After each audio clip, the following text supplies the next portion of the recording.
Irene. Elina. Oh, Elina. Elina, unasoma wapi Elina? Monyore? Ebulondo? Ebulondi. Oh, kuna Ebulondi, okay. Ebulondo iko huko Bungoma kwetu. Irene, unasoma class? 2. Uko miaka ngapi? 12. Irene is in class 2 at Ebulondi Primary School. Ziogopa umepaka we dawa usikiwe sikia uchungu. And she's 12 but in class 2. There is obviously a delay. It's a delay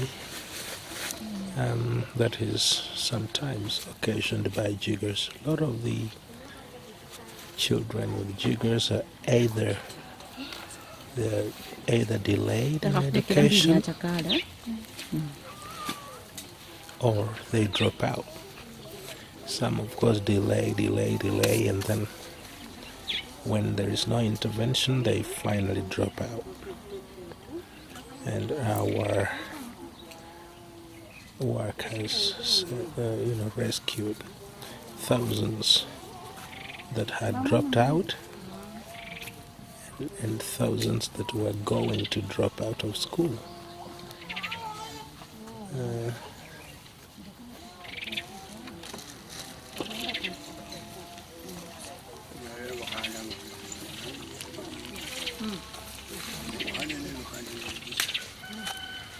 So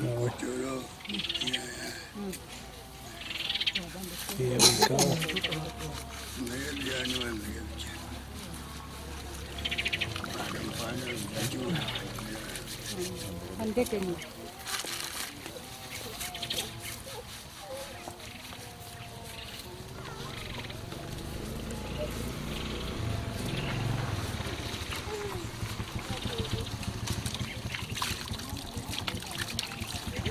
There was a colony of jiggers that was packed by her souls at a place where really she wouldn't have been able to step on the ground. It would be hard because when jiggers afflict you, they make it too painful to walk, to put pressure on that afflicted place, afflicted area. And that is why they will be found using just one corner of the soles, and the rest will be hanging in the air, lifted up above the ground. And accompanied with that lifting up is, of course, a problem with balancing. So it makes walking such a tedious thing.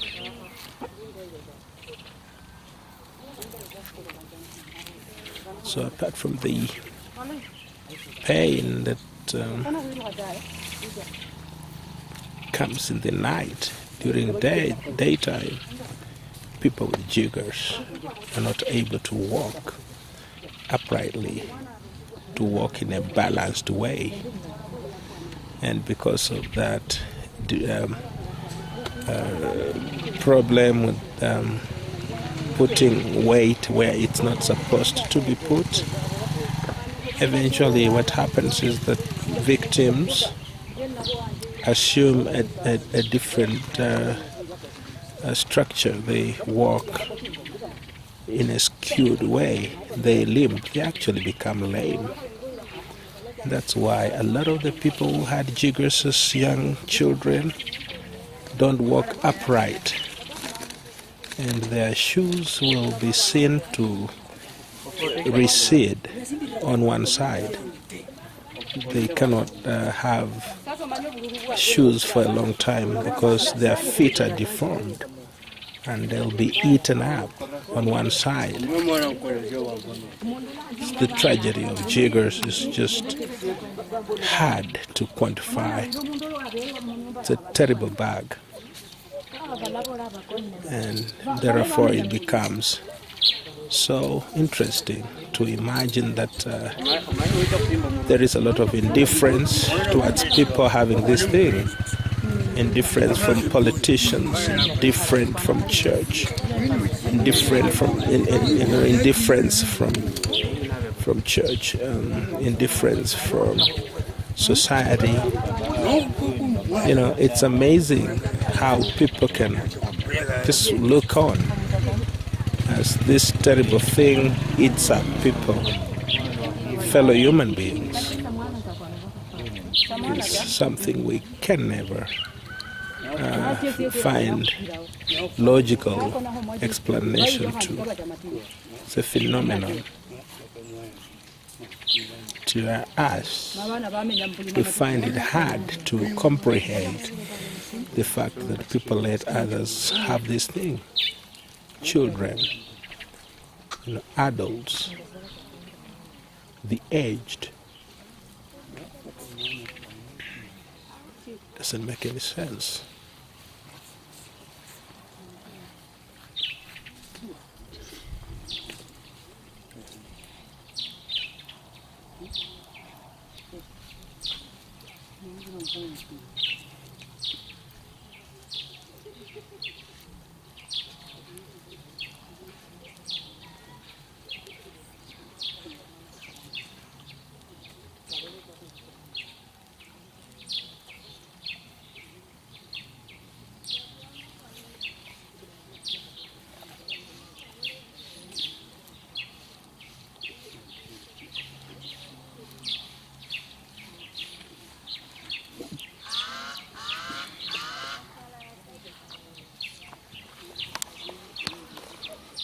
Nikupa hiyo kazi utafanya?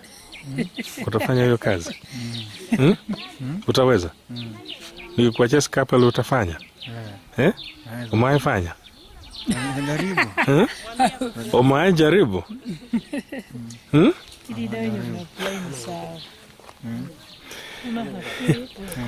be trying to get an apprentice around here to get people who will take it up. So we are having some people watching and we are challenging them to do it while we're gone. And we just spoke to a guy who said he can try it. He has not done it before. And we know why. The stigma that is associated with these jiggers make people to assume it is something they cannot manage. It's too hard. Because when something is given a superhuman ability, you let it be. Because you feel you are only human and you don't have capacity to fight with things that are super, things that are beyond physical. And so people look on, even as their siblings or neighbors, wallow in jiggers. And as we remove them, then they come in disbelief and they behold what we're doing with a lot of amazement and, of course, disbelief.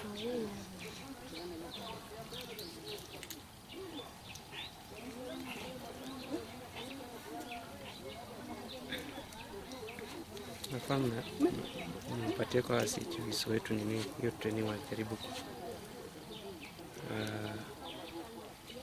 hata wapate wawe na nafasi ya ku manage hizi wasingoje tu mpaka mkuje. Kini dawa yao ndio sana mtoto asikii.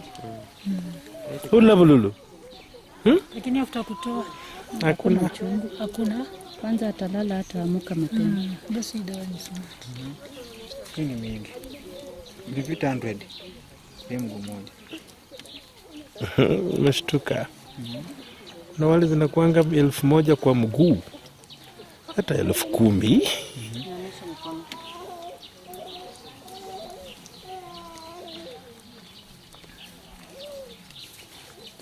So many eggs.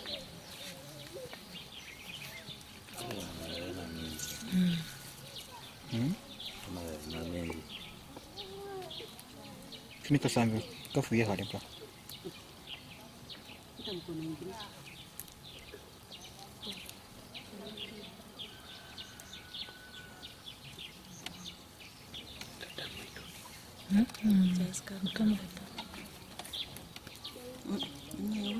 Hiyo ya tea spray.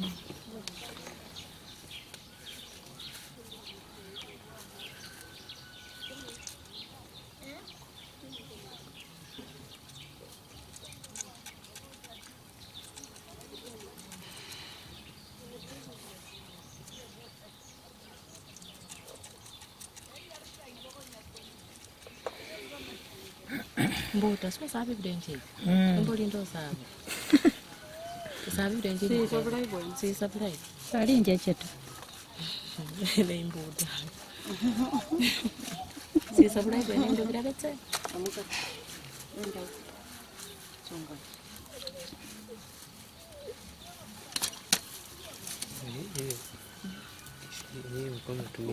Isaya. Natumia vitu mingi. Isaya, nitachukua hizo. Hizo ni zangu. Ni 20 na approach inafanya. Hapo bei mbili pekee ndio inafanya. Kwa na hiyo ni kidogo ni.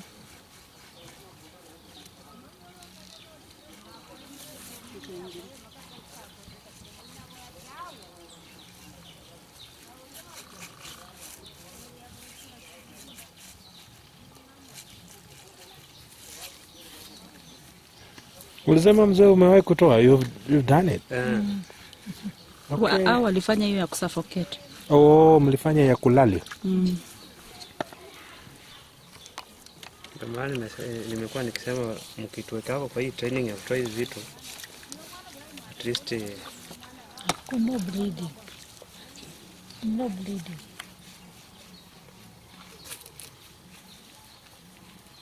yetu ilikuwa tu bora umetoboa.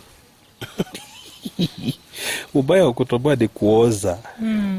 Alafu ibaki kiume.